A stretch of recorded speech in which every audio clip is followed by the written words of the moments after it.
සුබ දවසක් සියලුම දෙනාට. සකුරාලයන් මගේ YouTube channel එකට ඕගොල්ලෝ ආදරයෙන් පිළිගන්නවා. ඉතින් ඔයාලා මගේ thumbnail එකෙන් දකින්න ඇති PCOS තිබිලා මම කොහොමද pregnant උනේ කියලා. PCOS කියලා කියන්නේ polycystic ovarian syndrome කියන රෝගී තත්ත්වය. එතකොට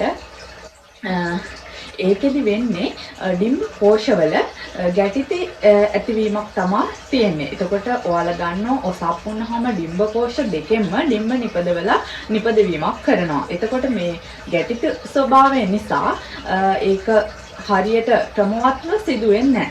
එතකොට අපේ ඔටෝමැටිකලිම අපේ periods අක්‍රමවත් irregular භාවයට පත් වෙනවා. ඒක නිසා අපිට මාසික ඔත්සප් වීම හරියාකාරව වෙන්නේ නැහැ. එතකොට මම ටීනේජ් වයසේ කියන්නේ සාමාන්‍ය බිග් ගර්ල් කෙනෙක් වුණාට පස්සේ ඉඳලා සාමාන්‍යයෙන් ඔසප් වීම නිසියාකාරව සිදු නොවීම නිසා ගොඩක් අපහසුතාවයට පත් වුණා. සාමාන්‍යයෙන්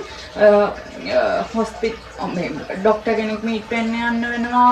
මාස දෙකකට හැදුනොත් මාසයක් හැදුනොත් ආය මාස 3කට පස්සේ. ඒ වගේ ගොඩක් අර ඉරෙගුලර් වුණා අවුරුද්දටම 3-4 පාරක් හැදෙනවා කියුවාමනේ.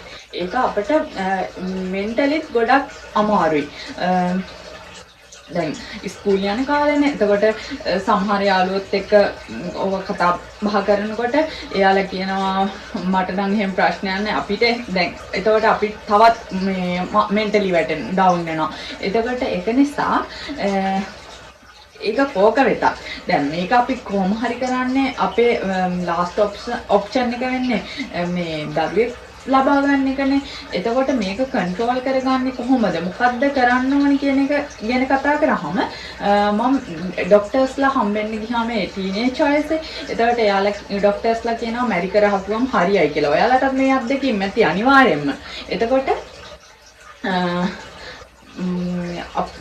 ડોක්ටර් කෙනෙක් මීට් වෙන්න කියවම කියනවානේ මැරි කරපුවම හරියයි කියලා. ඊට පස්සේ දැන් මම ඔන්න අපි මැරි කරලා බැලුවා නැහැ. මගේ ඒත් ඔසප් මේ පීරියඩ් ඉරෙගියුලරයි අක්‍රමවත් බවක් තමයි තියෙන්නේ. ඊට පස්සේ ડોක්ටර් කිව්වා පොඩ්ඩක් බර අඩු කරලා බලන්න කියලා. ඊට පස්සේ මම try කරා බර අඩු කරන්න. ඔයාලටත් මේ එහෙම කියලා ඇති. ඒ කියන්නේ ඔසප් වීම අක්‍රමවත් කෙනෙක් නා. එතකොට මම බර අඩු කරන්න try කරපුවාම මම කොහොම හරි දැන් මාස 2කට සැරයක් මාස 3කට සැරයක් තමයි හැදෙන්නේ. හැදෙනකොට ගොඩාක් අමාරු වෙනවා. හරිම අපහසුයි. එතකොට ඒක නිසා මම මොකද කරේ කොහොම හරි දැන් බරනේ අඩු කරගන්න ඕන. බර අඩු කරගන්න මම මාස 3-4ක් වගේ ලොකු කාලයක් ලොකු කැපකිරීමක් කරා. දැන් එන්න බරත් වැඩි වෙනවා. කිලෝ 85ක් තමයි ඉස්සෙල්ලාම තිබ්බේ. එතකොට කිලෝ 85 ඉඳන් මම කිලෝ 60කට විතර බර අඩු කරගත්තා. ඒක කොච්චර දැන් සමහර අය ඉන්නවා පොඩ්ඩක් කෑවත් ගොඩාක් කෑවත් ඇඟ ෂේප් බැලන්ස් එකේ තියෙනවා. දැන් මං එහෙම නෙමෙයි චුට්ටක් කෑවත් ගොඩක් කෑවත් කොහොමත් අර හෝමෝන් ඉම්බැලන්ස් එකක් නින්දා මේ පීරියඩ්ස් උත් අවුල් ඇඟත් මහත් වෙනවා. එතකොට ඇඟ මහත් වෙන එක දැන් අපේ බර කන්ට්‍රෝල් කරගන්න එපා. ඒක නිසා මම මොකද කරේ? මම මොනවද කෑවේ? කොහොමද බර අඩු කරගත්තේ කියලා කතා කරමු. එතකොට කියන්න බැරුණානේ රෝග ලක්ෂණ විදිහට කියනවා ඉරෙගියුලර් අක්‍රමවත් ඔසප් චක්‍රය. හරි ඒක තිබ්බා. ඊළඟට අසාමාන්‍ය විදිහට ඒ කියන්නේ අර අපිට අවශ්‍ය නොවන ප්‍රදේශවල රෝම දැන් මේ උඩු ප්‍රදේශයේ මේ රෝම වැවෙනවා. පොඩ්ඩක් ටික් විදිහට වැවෙන්න පුළුවන්. සාමාන්‍යයෙන් ගැහැණු කෙනෙක්ට ඊස්ට්‍රෝජන් හා ප්‍රොජෙස්ටරෝන් නේ තියෙන්න පුළුවන්. සමහර කියනවා පිරිමි හෝමෝන්ස් පොඩි ප්‍රමාණයක් වර්ධනය වුණාම තමයි එහෙම වෙන්නේ කියලා. ඒ කියන්නේ ටෙස්ටෝස්ටෙරෝන් හෝමෝන් එක ඒ බලපෑම ඊළඟ සමහර අයගේ බෙල්ල ප්‍රදේශයේ කළු වෙනවා. ඒ PCOS රෝගී තත්ත්වය නිසා සහ කොණ්ඩේ අනේක කොණ්ඩේ අනේකත් සාමාන්‍යයෙන් තිබ්බා. එතකොට දැන් ඒ වගේ දෙයක් තිබ්බා. දැන් මම ගොඩක් මහතයිනේ නේ. එතකොට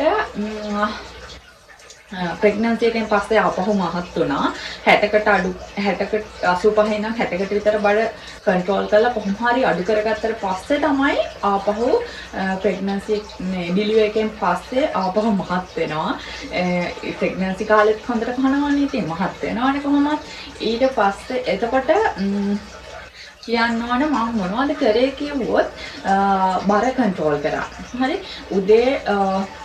උදේට අනිවාර්යයෙන්ම කුරුඳු වතුර එකක් කුරුඳු දාලා ඒකට හොට් වෝටර් දාලා මේ ඒ ඩ්‍රින්ක් එක බීවා උදේට ඊට පස්සේ සතිය දවස් 5ම හැම බත් කෑවේ නැහැ සතිය දවස් 5 සෙන්සුරාදේවිද හැබැයි බත් කනවා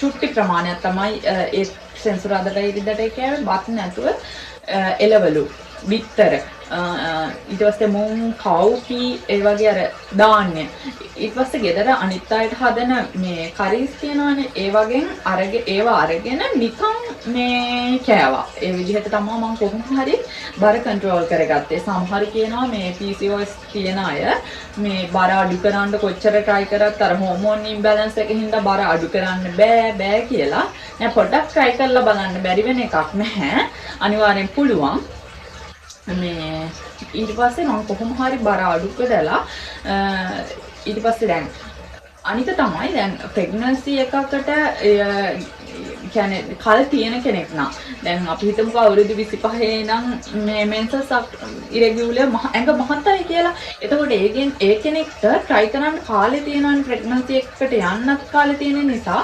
මේ පොඩක් ඇඟ බර අඩු කරගන්න try එකක් දෙන්න. හැබැයි අවුරුදු 30 35ක් කෙනෙක්ට ඇඟේ බර අඩු කරන්නත් කාලය අරගෙන ප්‍රෙග්නන්සි එකකට යන්න බෑ. අමාරුයිනේ. එතකොට එයාට පුළුවන් ડોක්ටර් කෙනෙක් ඉස්සලම ડોක්ටර් කෙනෙක්ගෙන් ඕන උපදෙස් ටික ගන්න. තමන්ට PCOS ද තියෙන ප්‍රෙග්නන්සි වෙන්න ප්‍රෙග්නන්ට් එකට යන තවත් වෙනත් බලපෑම් තියෙන්න පුළුවන්. ඇඟ උෂ්ණයි එක දේවල්. ඒක නිසා තමන්ට PCOS තියනවාද කියලා තහවුරු කරගෙන ඉන්න. සාමාන්‍යයෙන් මෙන්සස් ඉරෙගියුලර් නම් ගොඩක් දුරට PCOS තත්ත්වයක් තියෙන්න පුළුවන්. එතකොට ඔය විදිහට මං ගොඩාක් වතුර බිව්වා. වතුර බොන්න පුළුවන් තරම් වතුර බොන්න. ඒකත් උණු වතුර තමයි මං ගොඩක් බිව්වේ. ඊට පස්සේ කෑම කද්දී මේ අඩු කරන්න කෑම. රැට කන එක නතර කරොත් හොඳයි. රැට පුළුවන් නම් ඔය මොනවාද කව්පි, කඩල එතකොට මුං ඇට ඒ වගේ දේවල් ආහාරයට ගන්න. එහෙම කරලා බර අඩු කරගන්න පුළුවන් try එකක් දෙන්න. අනික තමයි ඔයාලට දැන් මං අයත් මහතයිනේ ඒක නිසා මං තීරණය කරා මගේ බර අඩු කරපු ජර්නි එකත් එක්ක මං ආයෙත් ඩයට් ප්ලෑන් එකකට යන්න ඕනි කියලා 10 වෙනි මාසේ පළවෙනිදා ඉඳන් අපි 12 වෙනි මාසේ 31 ඒ මාස 3 දවස් දින 90 ඇතුළත අපි බලමු කොච්චර දුරට ඩයට් කරලා අපිට බර අඩු කරගන්න පුළුවන් වේද කියලා. එකතු වෙන්න මාත් එක්ක මගේ channel එකට අපි බලමු බර කොච්චර ප්‍රමාණයකට අපිට එකතු වෙලා බර අඩු කරගන්න පුළුවන් වේද කියලා නේ. workouts කරමු, ඩයට් කරලා කොහොම හරි ආපහු බර අඩු කරලා මම ඔයාලට විශ් කරනවා PCOS control කරගෙන කොහොම හරි ඔයාලගේ කිරිසිහිනේ සැබෑ වෙන්න කියලා. ඉතින් ඒකට හදවතින්ම විශ් කරනවා. අපි බලමුනේ ඩයට් ප්ලෑන් එකකට ගිහිල්ලා එහෙනම් ඔයාලා මොකක්ම හරි බය වෙන්න එපා. මොකක්ම හරි PCOS ප්‍රශ්නයක් තියෙනවා නම් ඒක ડોක්ටර් කෙනෙක් කන්සල්ට් කරලා ඒ අවශ්‍ය මේ උපදෙස් අරගෙන බර අඩු කරන පැත්තෙන් අවශ්‍ය දේවල් කියන්නේ මහත කෙනෙක් නම් බර අඩු කරගන්න මාත් එක්ක එකතු වෙන්න අපි බර අඩු කරගමු කොහොම හරි මාස 3 4 ඇතුළත ඩයට් ප්ලෑන් එකකට ගිහින්. ඉතින් ඔය ටික තමයි කියන්න තියෙන්නේ. එහෙනම් අදට මම ගිහින් එන්නම්. සුබම සුබ දවසක් කියලා ප්‍රාර්ථනා කරනවා. මගේ channel එක subscribe කරන්නත් අමතක කරන්න එපා.